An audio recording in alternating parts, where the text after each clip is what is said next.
Ora bem, bom dia a todos, muito obrigado. Vamos tentar recuperar também aqui o nosso tempo, Sr. Presidente. Da parte da AETA, muito obrigado à organização por nos ter convidado. Na primeira hora nomimos, e foi de facto dos primeiros convites que eu tive após ter chegado à AETA, o que muito me orgulha. O nosso painel é um painel riquíssimo também e o grande problema vai ser a falta de tempo. Qualquer dos oradores teria muito mais, com certeza, do que vai ter tempo para falar. Teria necessidade de muito mais. Recuperar e preparar o futuro do turismo é um tema que está em cima das secretárias de cada um de nós e no pensamento de cada um de nós em cada dia que passa, nas várias áreas que aqui estão representadas. E para não perder mais tempo, este painel vai ter uma vantagem acrescida, é que a gestão do tempo vai ser mais facilitada porque os estômagos vão começar a apertar e aí toda a gente vai querer passar ao ponto seguinte, que é o almoço. Eu começava por convidar, portanto, creio que não necessitamos de palavras para caracterizar aquilo que é o tema deste painel, é de facto o que nos vai na alma em cada dia, e começava por convidar, está sentada à minha direita, a Ana Jacinto, é uma figura por demais conhecida, é licenciada em Direito, tem o MBA em Gestão de Empresas, é a secretária-geral da Aresp, docente universitária, e sendo esta área de intervenção da Aresp uma das que foi mais afetadas dentro do turismo, de facto a pergunta que é uma resposta de $1 milhão, com certeza, mas a pergunta que lhe fazemos é como é que estamos hoje a preparar o futuro desta área e deste setor? Muito bom dia, não sei se é bom dia, se já é boa tarde a todos. Muito obrigada pelo convite, na pessoa do Dr. Vítor Neto. Agradeço esta oportunidade, que é um privilégio estar convosco. Eu vou tentar ser muito sucinta, mas se me tiver a alongar, corto uma palavra, porque eu tenho alguma dificuldade em falar pouco. Mas de forma muito rápida, porque, como diz o Hélder e muito bem, provavelmente os estômagos já estão a dar horas. E permitam-me só começar por partilhar convosco uma constatação que todos vós conhecem, mas que verdadeiramente penso que deve de ser repetida vezes sem conta, até que todos fiquem convencidos dessa constatação. E a constatação é que, de facto, como já foi aqui também hoje referido, a nossa economia precisa e precisará do turismo. Precisa do turismo porque o turismo é multidisciplinar, pelo seu contributo para a balança de pagamentos, porque cria emprego como mais nenhuma atividade cria, porque traz valor acrescentado para a economia, porque traz um contributo ímpar para a coesão territorial e social, porque traz um contributo ímpar para a valorização das cidades e para a imagem do próprio país, para a promoção da imagem do próprio país. Portanto, estamos todos de acordo, e também já foi referido hoje aqui, a importância ímpar deste setor de atividade, que tem que ser reconhecido por todos. E não é por acaso que eu estou a dizer isto hoje, porque acho verdadeiramente que nós devemos, todos nós que estamos aqui, todos aqueles que têm responsabilidades nesta área, dizê-lo vezes sem conta, porque ainda há vozes que não estão convencidos desta importância.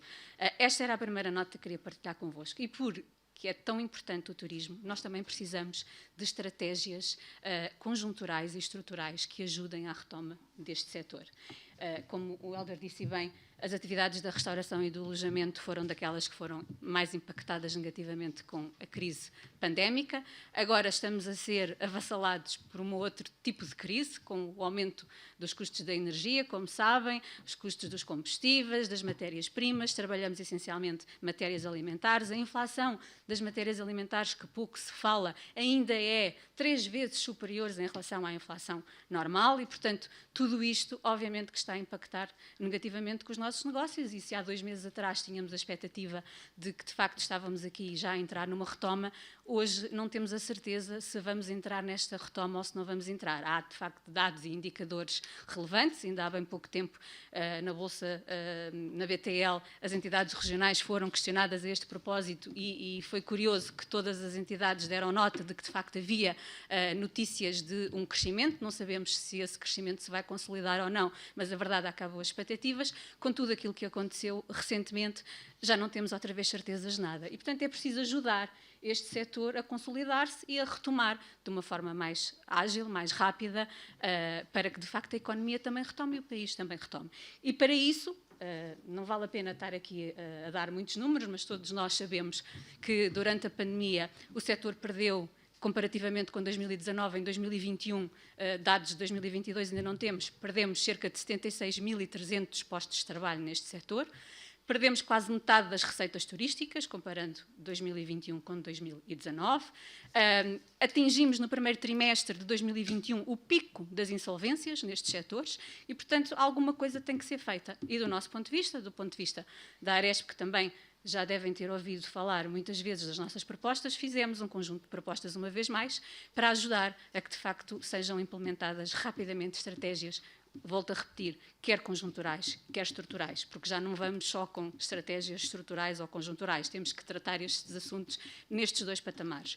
Conjunturais, porque acreditamos que precisamos de medidas que nos ajudem a retomar, que ajudem as tesourarias das empresas, a recapitalizar as empresas, a permitir que estas empresas continuem a sobreviver, porque elas ainda estão no modo de sobrevivência, e estruturais, porque precisamos de resolver falhas estruturais nestes setores. Falhas ao nível do quê? Estou a pensar nas questões da falta de mão de obra, que há de ser discutido num painel seguinte e, portanto, não vou entrar nesse tema, mas precisamos rapidamente de tratar deste assunto, precisamos tratar dos custos de contexto destes setores de atividade, precisamos de eliminar um conjunto de falhas que não estão a tornar o ambiente à volta das empresas amigável. E sem um ambiente amigável à volta das empresas não há crescimento e não há competitividade que resista. Portanto, eu diria que estes dois patamares são cruciais. A Aresp, como vos digo, fez um conjunto de propostas ao nível das questões mais conjunturais, ao nível da tesouraria e da deficiência que hoje as empresas têm em conseguir pagar todos os seus custos.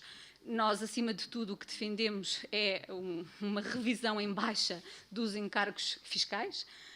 É absolutamente crucial que o próximo Orçamento de Estado se adeque à conjuntura que nós temos atualmente e, portanto, nós temos que passar por uma revisão desta carga fiscal, e quando eu falo da carga fiscal também estou a falar da carga que incide sobre as questões salariais e custos salariais.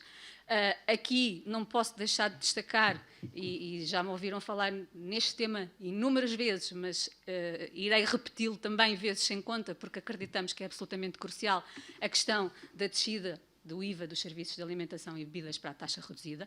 Não se esqueçam que, ao longo dos 2 últimos anos, países como Alemanha, Inglaterra, Bélgica, Bulgária, Chipre, Grécia, todos eles desceram o IVA dos serviços de alimentação para a taxa reduzida, de forma temporária, para criar tesouraria nas empresas.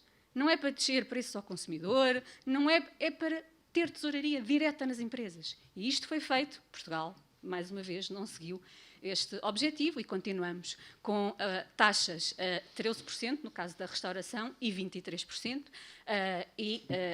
continuamos a acreditar que é absolutamente fundamental descer de forma temporária.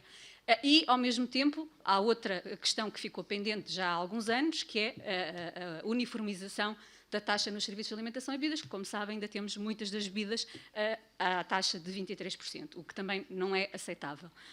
Mas há um conjunto de medidas ao nível fiscal que não se esgotam nesta matéria. Depois, ao nível das questões da falta de mão de obra, como vos digo, haverá um painel para discutir este assunto, penso eu, portanto não me vou alongar, mas também temos necessariamente que discutir este tema em várias dimensões, porque nós temos um problema, desde logo demográfico, depois temos um problema de entrada de trabalhadores no país dramática, que precisa de ser resolvida. Nós não vamos conseguir resolver o nosso problema só internamente, como sabem, precisamos de permitir e agilizar a entrada de trabalhadores estrangeiros, e também não se vai resolver com os refugiados apenas, como sabemos, e, portanto, precisamos tratar abertamente. Parece que há aqui um problema demagógico à volta do tema. Temos que discutir este tema abertamente e temos que permitir que as pessoas entrem para trabalhar em território nacional, obviamente com condições, e quando eu falo de condições é preciso que haja habitação para estas pessoas, é preciso que haja inclusão das suas famílias, dos seus filhos, é preciso terem escolas. É verdade, isto é um problema que não é fácil de resolver. Se fosse fácil já estaria resolvido, mas temos que começar, que já é tarde. A Aresp, há cerca de 3 anos, ainda não estávamos na fase da pandemia, já tinha discutido e já tinha colocado em cima da mesa o diagnóstico de todos estes problemas e não conseguimos avançar. Portanto, é tarde já hoje este problema agravou-se na pandemia e não se vai resolver se, de facto, todos em conjunto não encontrarmos soluções. E depois temos a questão, como eu falava, de todos os custos de contexto que norteiam estas atividades, que são por demais evidentes, não vale a pena estar aqui a alongar-me neste tema, e que precisamos urgentemente de resolver, porque as empresas estão completamente sufocadas de tantos encargos que têm, e depois lá vem temas como, que são relevantes e que nós somos os principais interessados, como os aumentos salariais dos nossos colaboradores, mas para isso temos de ter capacidade financeira, porque não se pode aumentar salários aos trabalhadores apenas por decreto, temos que ter essa capacidade e nós queremos, precisamos, já falámos aqui tanto também de pessoas, da necessidade de valorizarmos as pessoas, mas para isso precisamos ter essa capacidade. Assim, de uma forma muito sintética, não sei. Muito obrigado também pelo cumprimento do tempo. Estamos aqui num contrarrelógio e vamos esperar ter tempo depois para algumas questões. Passo ao orador seguinte, que, como dizia o Presidente da Câmara de Lolé, é um algarvio nascido nos Açores. Tem uma licenciatura em Organização e Gestão de Empresas, uma pós-graduação em Planeamento Estratégico e Desenvolvimento do Turismo, é o diretor do Aeroporto de Faro e não há destino turístico sem o aeroporto e é, de facto, um dos elementos fundamentais nesta constelação de serviços que aqui tem. Eu pedi a Alberto Mota Borges que fizesse a sua comunicação. Boa tarde a todos. Obrigado pelo convite aqui ao Sr. Presidente do NERA por estar aqui presente. Também faço parte dos órgãos sociais. Um cumprimento aqui ao meu amigo Helder, pela cooperação e colaboração, apesar da recente tomada de posse. A única correção, sou açoriano, mas não nascido. É como foi referido há pouco, relativamente ao Norte, também há aqueles que nascem no Norte, mas são algarvios, portanto é da mesma forma. O setor do transporte aéreo vive um contexto ainda de imprevisibilidade. Portanto, ou seja, após o aparente abrandar dos impactos da pandemia, aparecem outros fatores que criam alguma imprevisibilidade.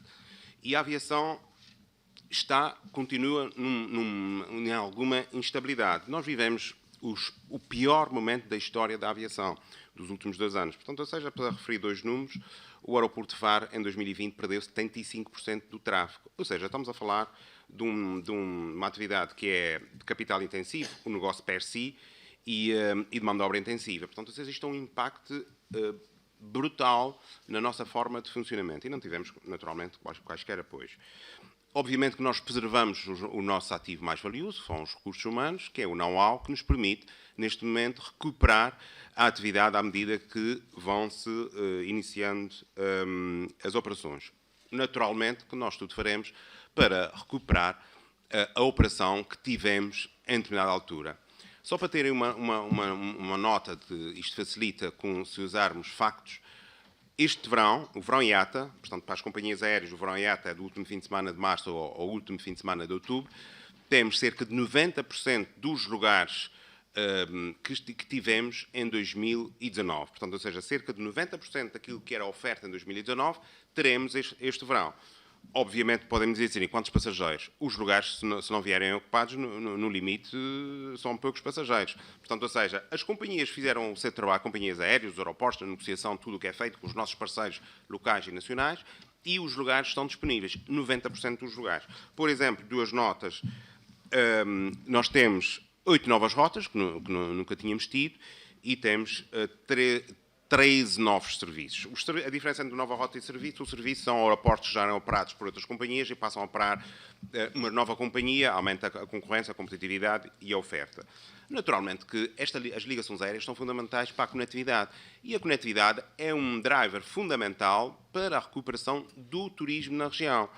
Contrariamente, nós aqui no aeroporto de Faro, cerca de 5% é tráfego business. O resto é visita de familiares e amigos, por motivos de férias e outros, e leisure. Leisure, muitas vezes, está em números significativos. Portanto, ou seja, este indicador do aeroporto, relativamente à oferta de lugares, é fundamental. Por outro lado, gostava de dizer aqui, enfatizar, que isto só é possível com a cooperação, todo este trabalho, com as entidades regionais do turismo, com o Turismo de Portugal, com a Associação de Turismos do Algarve, que aqui está o seu Presidente, em que nós participamos ativamente neste trabalho de recuperação e nos outputs que são necessários para o trabalho de cada uma das entidades que desenvolve esta atividade. Obviamente que estando integrado a ANA Aeroportos de Portugal, que tem a concessão do aeroporto, e fazendo parte de um grupo que é o segundo maior operador mundial de aeroportos, nós temos um compromisso total com o país e com a região. Portanto, ou seja, o nosso foco, o nosso driver, é o desenvolvimento da região. Recuperar a conectividade. Obviamente que o que nós temos agora é esta recuperação por essa via que já vos disse há pouco em 2 notas, que é novas rotas e novos serviços. Só em novas rotas e novos serviços estamos a falar de 500 mil lugares. Portanto, ou seja, há muita oferta. Porquê é que há essa oferta? Porque há confiança no destino. Há confiança no destino e também há outras circunstâncias que permitem que a oferta de conectividade tenha aumentado significativamente. A nível de exemplo, nós temos 2 novas companhias que não incorporaram. Uma delas é a Corendon Airlines, que é uma companhia turca, mas de capital alemão, e a FLIR, com a companhia norueguesa, que passa a operar quer Oslo, e a Corendon passa a operar ligações da Alemanha. Obviamente que o grupo lida com mais de 300 companhias a nível global. E, portanto, ou seja, nós estamos em 53 aeroportos. Toda esta sinergia é fundamental para que seja possível desenvolver e melhorar os nossos mecanismos de negociação e de assertividade. Nós aqui no aeroporto de Faro temos uma equipa brilhante, magnífica, que o Helder Ramos, que aqui está, é o responsável, que todos os dias, com a equipa super profissional, lida com estas companhias, integrado nesta sinergia que é o grupo ANA, a empresa ANA a nível nacional e o grupo Vinci a nível internacional. Estamos em praticamente todos os continentes, em diversas latitudes, e essa sinergia é desenvolvida. Mas nós não desenvolvemos só novas rotas e não aumentamos só o aumento da atividade. O que nós fazemos também, fazemos isso de forma, chamamos uma mobilidade positiva. E essa mobilidade positiva implica que nós aeroportos e nós, grupo, temos objetivos exigentes, uma estratégia e objetivos exigentes, que temos que cumprir no sentido de minimizar os impactos que daí advêm. Por exemplo, temos que reduzir até 2030 o consumo de energia até 50%. E até 2050, neutragem em termos de carbono. Portanto, ou seja, este é um processo que está em curso. Por exemplo, aqui no aeroporto de Faro, o que é que nós estamos a fazer? Instalamos uma central fotovoltaica que vai nos produzir 30% da nossa energia, que são 2,9 megawatts pico potência. Porquê é que não temos mais? Porque tem a ver com a tecnologia de baterias, que ainda é demasiado dispendiosa, ainda não há condições para aumentar. E temos também um fórum de stakeholders, que estamos a trabalhar com todos os nossos stakeholders, quer companhias aéreas, quer handlers, quer os transportadores regionais, para tentar encontrar soluções ambientalmente mais vantajosas. Mais vantajosas do ponto de vista de redução da pegada do carbono. Obviamente que temos outros objetivos relativamente à economia circular. Há objetivos muito definidos, como dizia alguém, o melhor da estratégia é a implementação. E nós estamos nessa fase de implementação, já houve a discussão, já houve a decisão e estamos a implementar com objetivos muito ambiciosos para, de certa forma, podermos ser sustentáveis. Naturalmente, que há aqui também um fator, já foi referido, que é o fator de apresentações anteriores e intervenções anteriores, que é o fator da inovação. Portanto, ou seja, só é possível continuar a desenvolver um negócio introduzindo fatores de inovação. Por exemplo, nós queremos continuar a ter os passageiros a circular, mas com uma infraestrutura inteligente com base na digitalização. Vocês são muitas vezes solicitados, quando utilizam o aeroporto, a pedirem-lhe o cartão de embarque, a interagir na fronteira ou whatever. Portanto, ou seja, todo este processo tem que ser facilitado com 2 objetivos. Pela experiência do passageiro e também pela questão da dificuldade de recursos humanos. Porque não é fácil, num aeroporto que tem um nível de sazonalidade, que tem o aeroporto de Faro, que tem um fator 5.6 em 2019, entre o mês com menos procura e o mês com mais procura, não é fácil, neste contexto, conseguir a mobilidade de recursos para esta situação. Por exemplo, nós temos já na segurança, nós temos que medir a segurança, o tempo de espera no raio-x. Isto já é feito de forma automática, com câmaras e com um sistema especial que nós investimos e que está a funcionar. Então, nós também vamos instalar, ou estamos a estudar, a instalação da tecnologia do vídeo analítico para monitorizar e medir toda a operação no lado ar, ou seja, dos aviões, descarregar a hora de chegada, os calços, etc. Portanto, ou seja, é um processo relativamente exigente em termos de mão de obra, mas que nós estamos a trabalhar com projetos pilotos, com um projeto piloto, neste caso no aeroporto de Lisboa, que será depois exportado para os restantes aeroportos da rede.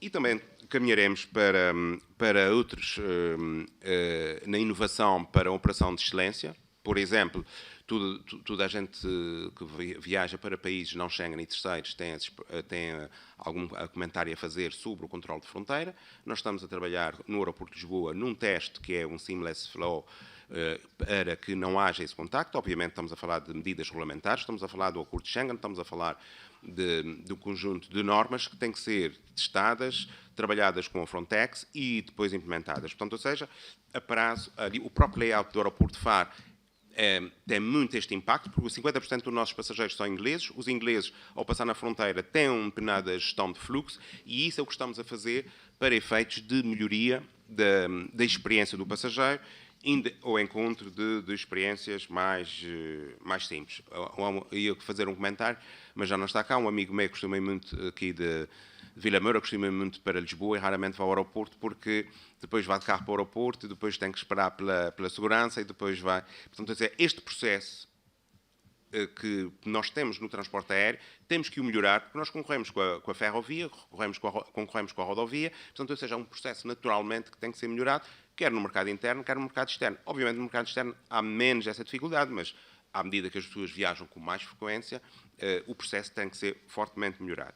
E, naturalmente, que iremos migrar para soluções de experiências na interação com os nossos concessionários, quer sejam da área de food and beverage, quer seja de retalho, utilizando soluções muito mais vanguardistas para que o processo de inovação integre a nossa gestão e providencie uma experiência muito agradável aos passageiros. Foi supersónico, mas espero ter cumprido o tempo. Muito obrigado, Alberto. Todos nós estamos neste objetivo de ganhar tempo. E passo já ao próximo orador, que também é algarvio, nasceu concretamente, neste caso, eu sei, no Norte. Toda a sua formação e toda a sua experiência nesta área do turismo, desempenhou funções na pública e na privada, sendo que foi delegado do ICEP em vários países. Tive o prazer de trabalhar com ele na minha passagem na região de turismo, exatamente quando começou a despertar o mercado francês para o Algarve. É presidente executivo de um grupo hoteleiro e, portanto, dar-nos a sua perspectiva do que futuro para esta área, o Mário Ferreira. Muito obrigado, Helder. Meu caro Presidente da AETA, estou também na direção da AETA. Dois agradecimentos muito rápidos ao Dr. Vítor Neto por me ter convidado. Eu sou da geração imediatamente anterior à sua e só isso me permite manter alguma calma com este painel, com a qualidade do painel e de todos os intervenientes anteriores. Muito obrigado pelo convite. Agradecimento também aos assistentes que ficaram para nos ouvir, para ouvir as empresas. E em contraponto, eu ouvi atentamente o Sr. Presidente da Câmara de Lelé, quando interveio a dizer que os empresários deviam ouvir os autarcas. É uma pena que ele não tenha ficado para ouvir os empresários. É apenas um pequeno à parte. Eu sou gestor, não devo nada a ninguém, não tenho problemas em dizer as coisas. Eu fui, para ter a certeza de que não dizia disparates, fui ver ao dicionário o que é que significa inovar. O que é que diz o dicionário? E aqui diz introduzir novidades ou mudanças. Ou seja, não fala nem em tecnologia, nem em sustentabilidade, nem nada disso. É introduzir novidades ou mudanças.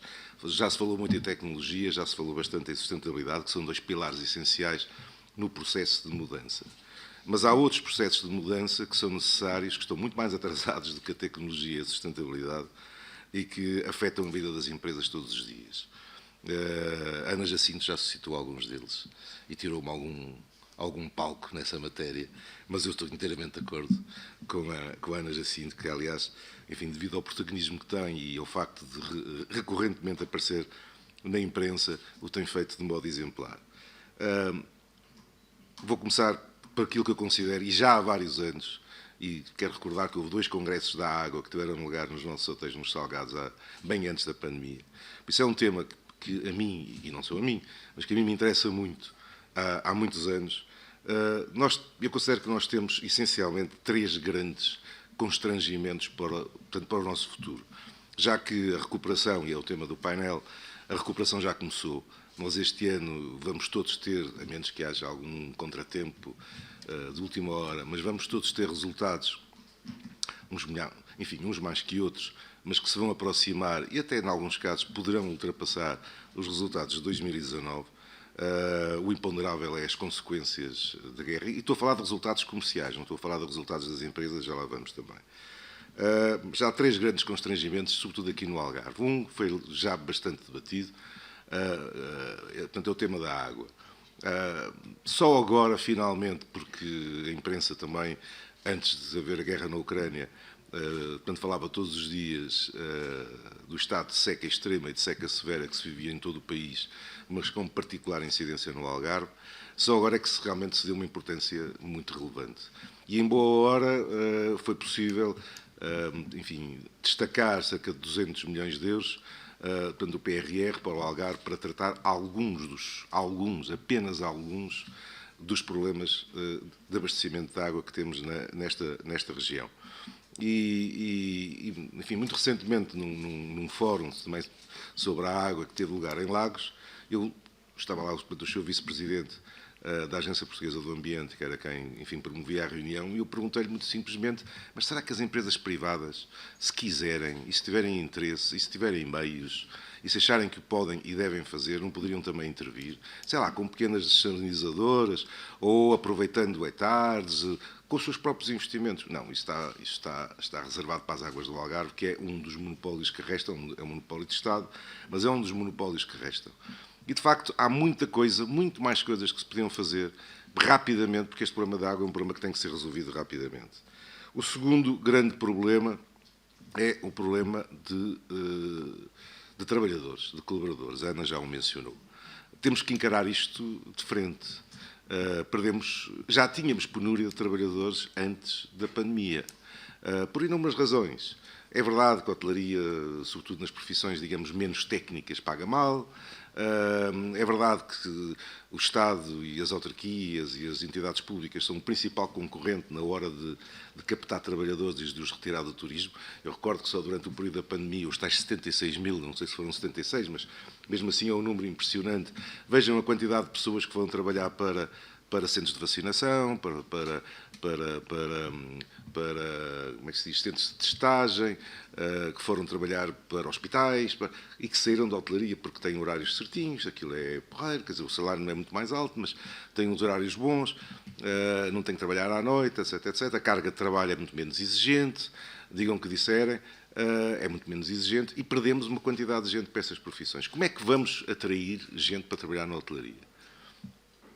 Só com a imigração.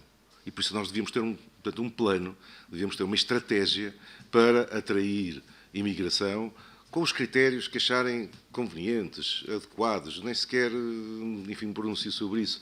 Mas eu estudei na Suíça, e isso já foi há muitos anos, já foi há quase 40 anos, e a Suíça já há 40 anos tinha uma política de imigração.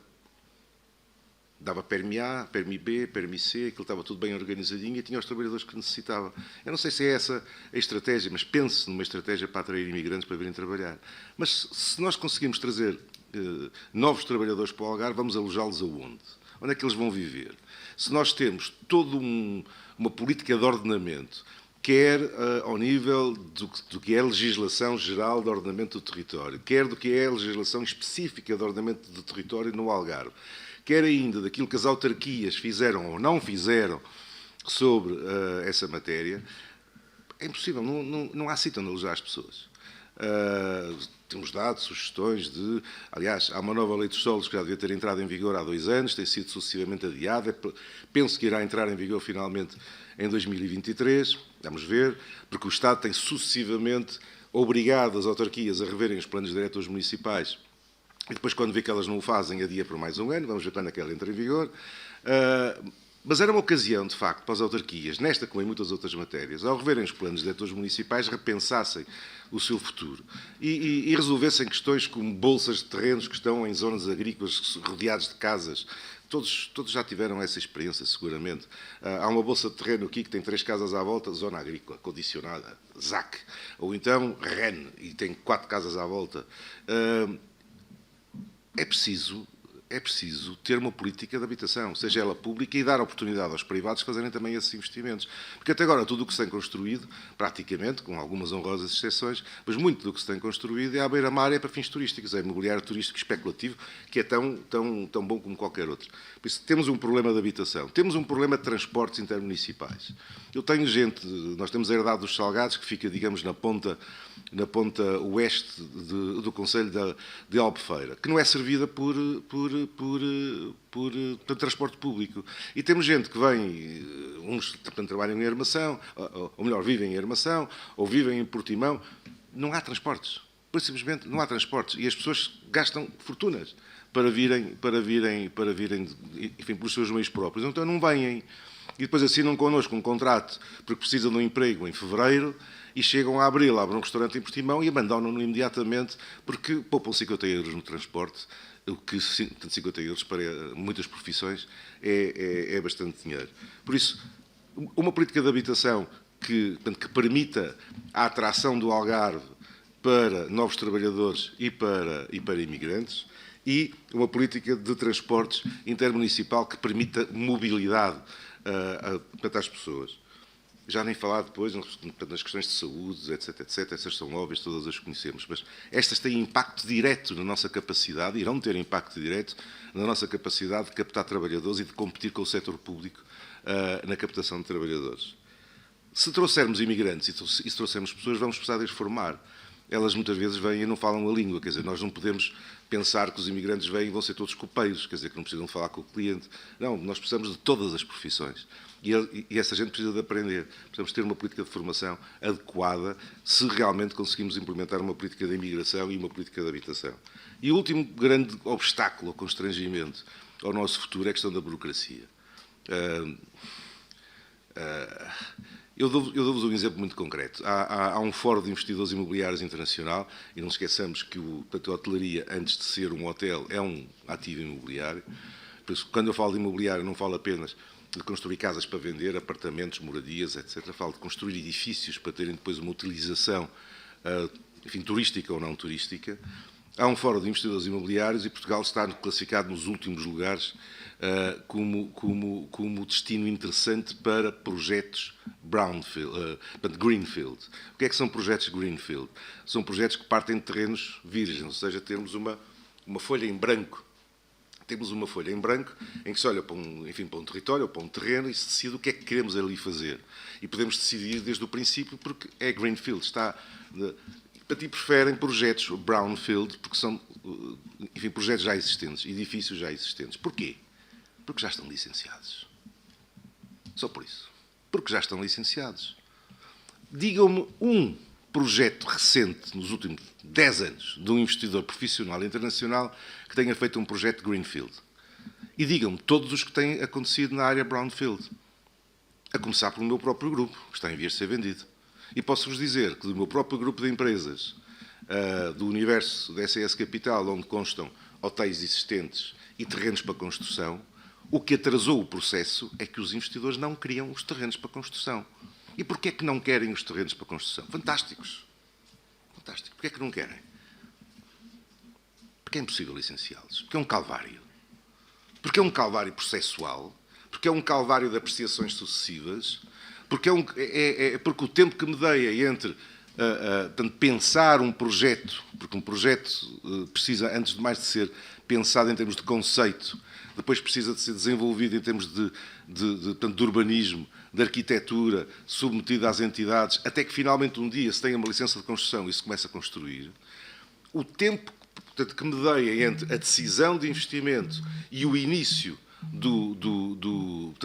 da construção, muitas vezes é um ciclo económico. E se ultrapassar um ciclo económico é um desastre. Nunca vão conseguir ter rentabilidade disso. Os ciclos económicos hoje em dia são de 3, 4 anos. Então, quando é que se decide investir e quando é que se começa a construir e quando é que se começa a vender ou a explorar? É absolutamente impossível. E por isso nós estamos extraordinariamente mal classificados enquanto destino, porque para além dos processos de licenciamento serem um calvário, há uma enorme instabilidade legislativa, quer ao nível fiscal, e isso já sabemos que sim, mas quer também ao nível processual e ao nível legislativo em termos de ordenamento de território. Eu dou-vos um exemplo muito concreto. Eu não sou qualificado para dizer se uma área, se uma zona deve ser ou não uma reserva natural. Nem sequer me vou pronunciar sobre isso. Mas a verdade é que nós temos na herdade dos Salgados, fica, como disse, na extrema oeste de Albufeira, e ali termina o concelho de Albufeira. Aliás, temos um buraco de golfe que fica no concelho de Silos. Já agora, para quem gosta de golfe, é o buraco 7. O buraco 7 passa uma pontezinha, tem uma ribeira e estão em Silos. E depois tem uma lagoa. Lagoa essa que é apreciadíssima e que hoje em dia vai ser classificada a reserva natural. Vão ver o que era há 40 anos, ou há 30, antes de se construir o campo de golfe. Não havia lagoa. Um paraíso de aves. O golfe, esse papão que estraga a natureza, que deteriora a natureza, epá, que é horrível. O golfe não. No entanto, aquilo não existia. E hoje em dia, reserva natural. Espetáculo. Todos lá, avezinhas, temos flamingos, temos patos, cor-de-rosa, brancos, lindos. Vão lá pessoas tirar fotografias. Porquê? Porque se construiu um campo de golfe e porque tem um projeto turístico. Do outro lado da Lagoa dos Salgados, já no concelho de Silos, havia um outro projeto turístico que ocupava uma percentagem, que eu não sei exatamente qual é, de todo aquele território. E agora, de repente... e tinha, portanto, uma licença qualquer. Enfim, um plano diretor já... Gostava do plano diretor, tinha...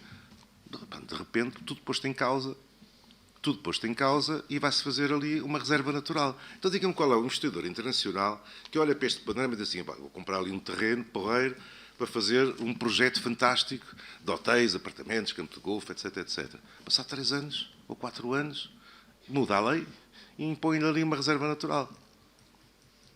Enquanto não houver estabilidade legislativa, alguma coerência neste tipo de decisões, celeridade nos processos, simplificação de processos, respeitando a lei, nós não seremos interessantes em termos de destino de investimento. Por isso, eu remataria dizendo assim, criem as condições para as empresas trabalharem e investirem, que nós fazemos o resto. Ok? Obrigado.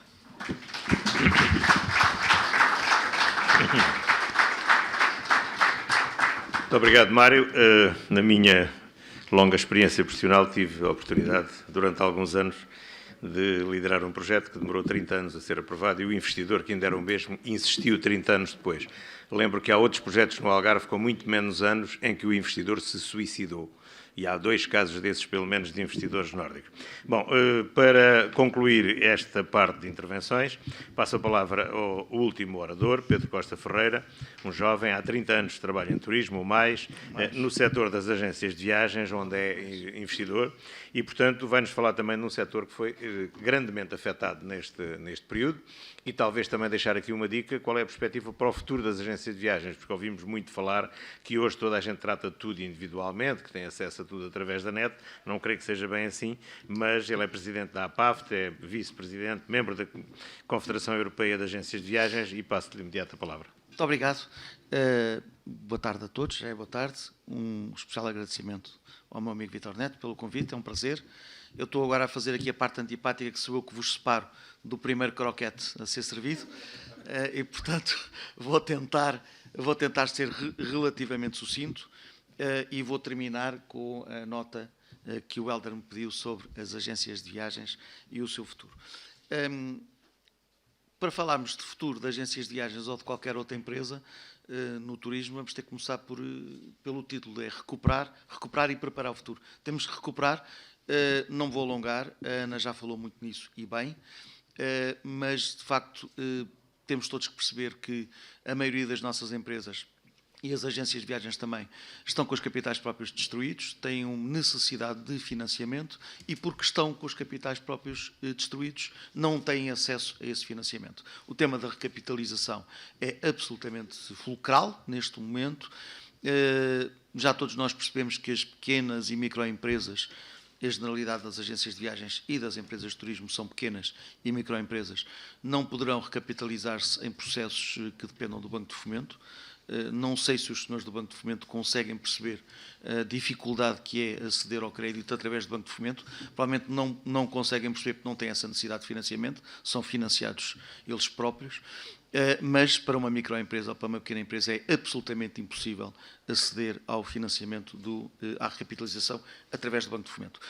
A PAFT tem-se focado muito no pagamento do programa Apoiar de abril de 2021 a dezembro de 2021, com os mesmos critérios dos pagamentos anteriores.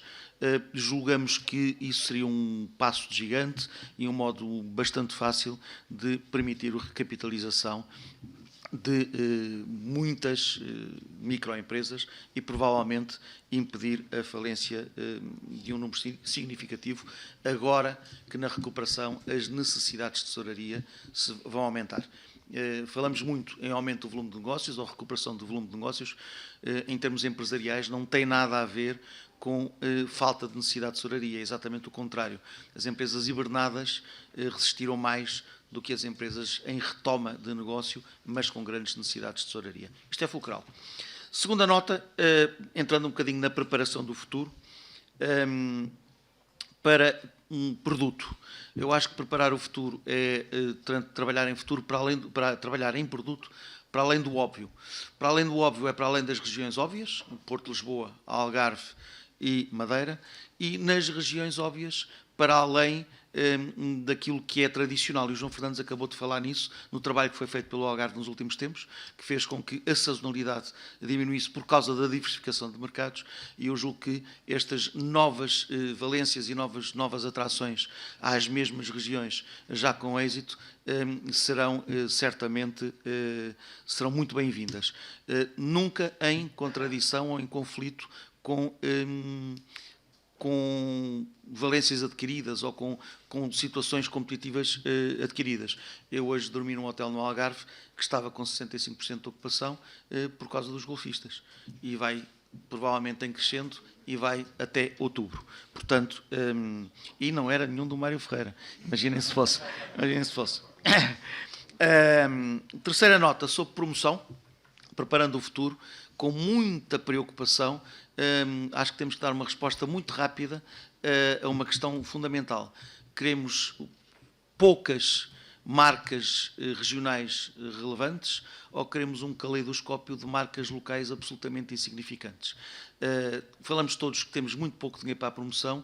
Que pena que me faz ver acumularem-se nas feiras internacionais, não são taxas e taxinhas, mas são câmaras e camarazinhas, e vamos já para as juntas de freguesia, e com isso todas ficam insignificantes, todas ficam invisíveis e todas gastam dinheiro que podia ser utilizado com muito maior competitividade pelas marcas regionais. Uma quarta nota para aspectos, ou entrando aqui em aspectos mais multidisciplinares e mais transversais. Eu não me preocupo tanto com o facto de termos ou não termos Ministro do Turismo, porque o turismo é uma coisa muito transversal.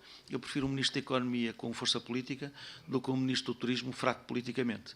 Aliás, ouvi isto pela primeira vez ao Vitor Neto já há muitos anos e comungo dessa ideia desde aí. Prefiro uma Secretária de Estado que perceba do assunto e já agora, juntando o comércio aos serviços, prefiro que ela venha do turismo, e se fosse do comércio ou dos serviços eu estaria muito amuado e assim estou bastante mais otimista. A verdade é que o Ministro do Turismo não nos resolveria nunca uma solução aeroportuária em Lisboa, não para Lisboa, mas em Lisboa. Eu sei que estou numa região um bocadinho afastada deste problema, mas ele é grave, ele interessa muito ao Alentejo, ao centro, não apenas a Lisboa e, embora residualmente, também ao Algarve.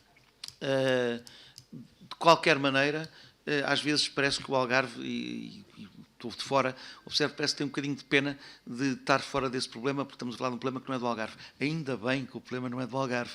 Ainda bem que não estão dependentes da TAP, porque se estivessem dependentes da TAP, estavam com enormes dúvidas se podiam se ingrar ou não no futuro, e assim têm muito maior capacidade de atuação. Uma quinta nota, para a ligação ferroviária à Europa. Já aqui falámos bastante de ligação ferroviária, até falámos de ligação ferroviária entre Lisboa e o Algarve, e falámos de sustentabilidade. As duas coisas estão muito próximas. Neste momento existe um movimento que vai crescer rapidamente contra os voos de curto curso. E aqui sim o Algarve está dependente de muitos voos de curto curso. Em 10 anos, não sou toureiro, nem sequer sou grande adepto de touradas, mas assistimos a esta coisa extraordinária de ser fantástico ir a uma tourada há 10 anos e hoje corre-se o risco de ser agredido, se for uma tourada, por uma série de questões culturais. Eu diria que não faltarão muitos anos para sermos agredidos se formos a caminho de um voo de curto curso. E isso significa que a importância da ferrovia vai ser fundamental e creio que aí estamos uns anos atrasados e nos devíamos preocupar mais do que nos temos preocupado. Uma nota muito breve para políticas de imigração, e breve porque elas são tão importantes que já foram absolutamente faladas e, portanto, diria que sim, sublinharia e juntar-me-ia a todas os comentários que foram feitos relativamente a este assunto. Não me vou alongar sobre o assunto. Uma nota, aí sim, eu gostava de juntar-me a outras vozes, mas falando um pouco mais. Fala-se muito da incapacidade do turismo pagar mais, da incapacidade do turismo às vezes criar mais valor, ainda mais eu perguntaria. Há uma solução fácil, rápida, eficiente e justa para o turismo pagar mais e para investir mais. É o Estado emagrecer mais. E cortar nos impostos, em vez de andar a brincar com, por um lado, aumenta a gasolina e depois faz autovouchers, às quais só têm acesso os ricos e aqueles que são informados e aqueles que têm acesso à digitalização. E também já a Comissária Europeia aqui falou que, às vezes, a digitalização ainda separa mais os ricos dos pobres. É o caso aqui com algumas atuações do Estado português. Não querendo alongar-me e, portanto, tentando ser absolutamente conciso, gostava, sim, de acabar falando de empresas e falando de agências de viagens. As agências de viagens, há 40 anos, eram absolutamente fundamentais, porque o produto era tido apenas por agências de viagens e, portanto, quem queria viajar ia ter com agências de viagens. Hoje não. Hoje o produto está acessível ao longo de toda a cadeia de valor. É tão fácil vender um hotel do Mário Ferreira através do Mário Ferreira ou através de uma agência de viagens. Portanto, é o consumidor que escolhe. E quer para o Mário Ferreira, quer para uma agência de viagens, quer para algum restaurante aqui da Aninhas, o objetivo é o mesmo, o desafio é o mesmo, criar valor. A criação de valor e o facto desse valor ser ou não percepcionado pelo cliente, aliás, o desafio é para um restaurante, para uma agência de viagens, para um hotel ou para uma região de turismo, ou para uma Câmara Municipal, é exatamente igual, ou para uma universidade. Estamos na era da criação de valor. E falou-se aqui muito de tecnologia, falou-se muito de digitalização. Sim, toda a gente percebe que é incontornável. Sem tecnologia não queremos valor, sem digitalização não queremos valor, mas eu acho que às vezes nos esquecemos, e também juntando-me aqui a alguns comentários que fez o Mário Ferreira, às vezes embalamos numas coisas e esquecemos do básico. Eu aprendi, aliás, se calhar há quase 20 anos, num colóquio da Deloitte, na altura trabalhava com o Francisco Calheiros, que se chamava o básico diferencia.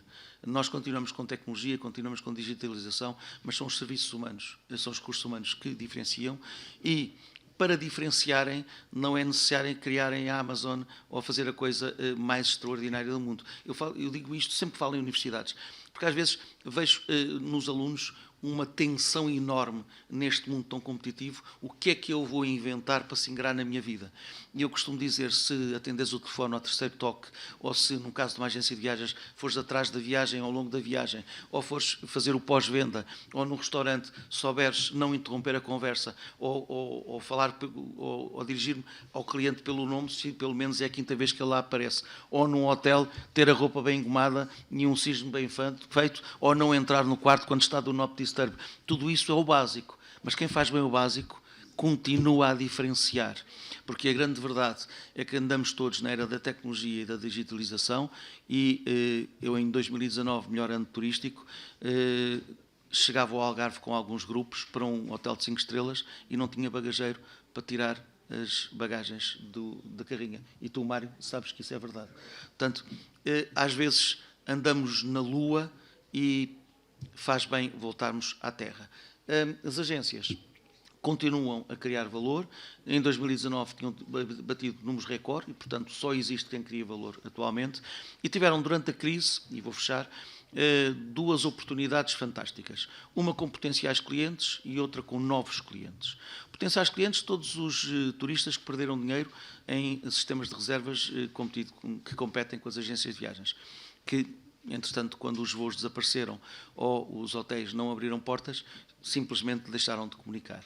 E isso são potenciais novos clientes das agências de viagens que reembolsaram toda a gente. E tiveram novos clientes, porque a complexidade e a alteração das restrições às viagens para essa legislação fiscal em Portugal fizeram com que houvesse uma enorme necessidade da capacidade técnica dos agentes de viagens. Isso criou novos clientes.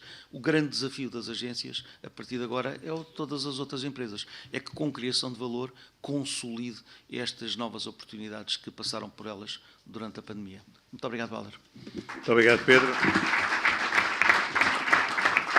Eu penso que, com a permissão do Vítor Neto, tínhamos aqui 2 minutos para 2 perguntas, porque acho que é importante quem está aí sentado a manhã toda também poder fazer alguma questão. Pedia que fossem perguntas e não intervenções e pedia a 2 pessoas que estivessem interessadas a fazer perguntas ao painel riquíssimo que aqui temos.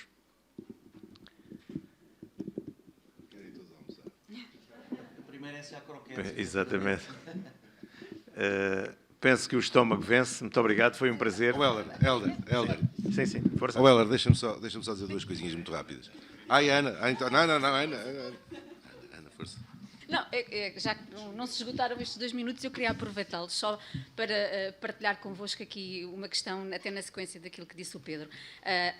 A questão da carga fiscal e da importância da diminuição da carga fiscal. Obviamente que não se esgota na questão do IVA, foi um dos exemplos que eu dei, mas só para vocês perceberem que, de facto, há aqui, mais uma vez, algumas intransigências e incompreensões que nós não percebemos. Olhem só para aquilo que aconteceu em Portugal.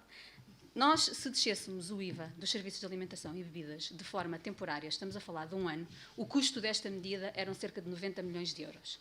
O Governo que decidiu foi fazer um programa e voucher com uma dotação de 200 milhões de euros, que não foi esgotado e que até hoje não percebemos exatamente qual foi o impacto que gerou nas empresas. Portanto, são opções. Não é o custo que não pode ser suportado e acomodado. São opções. E, do nosso ponto de vista, foram vários os países, eu repito, que optaram por descer o IVA de forma temporária e que tiveram sucesso com a medida. Aliás, esta medida foi pedida, inclusivamente, pela uma organização que todos vocês conhecem, que é a OTREC, uma Confederação Europeia da Hotelaria e da Restauração, com a EFAT, que representa os sindicatos de alimentação e bebidas. Foi pedido sistematicamente para que os Estados-membros tomassem estas medidas.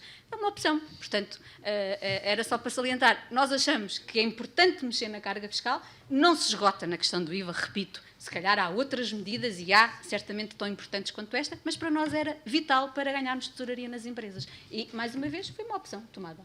Desculpe. 2 notas muito rápidas que eu tinha aqui na minha agenda, mas que por questões de tempo não mencionei.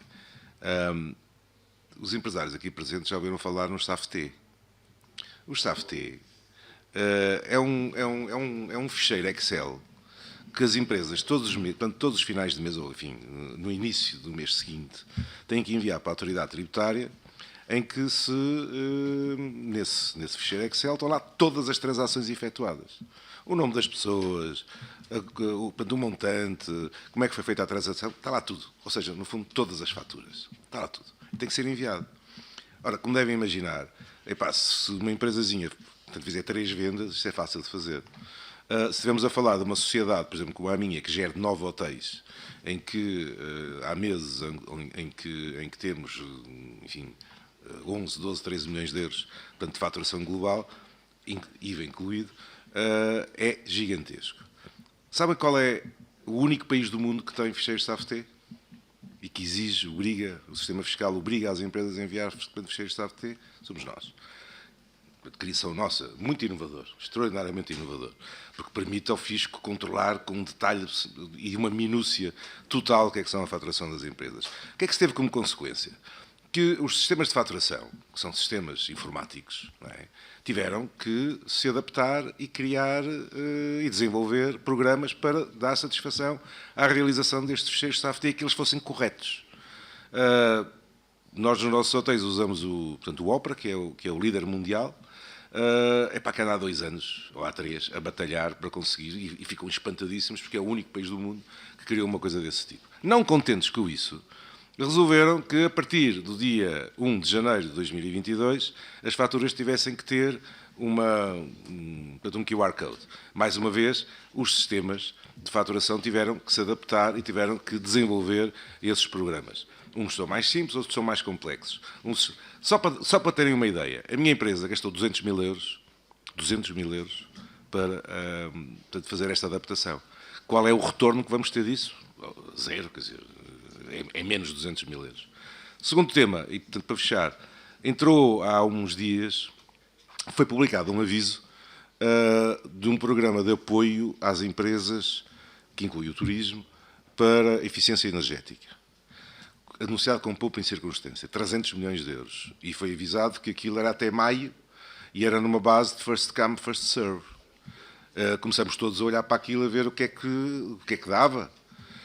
E chegamos à conclusão que, para termos acesso a esses fundos, para além de uma enorme complicação administrativa, de relatórios, peritos, que têm que certificar isto tudo, temos que garantir 30% de redução da fatura energética de base. Boa sorte.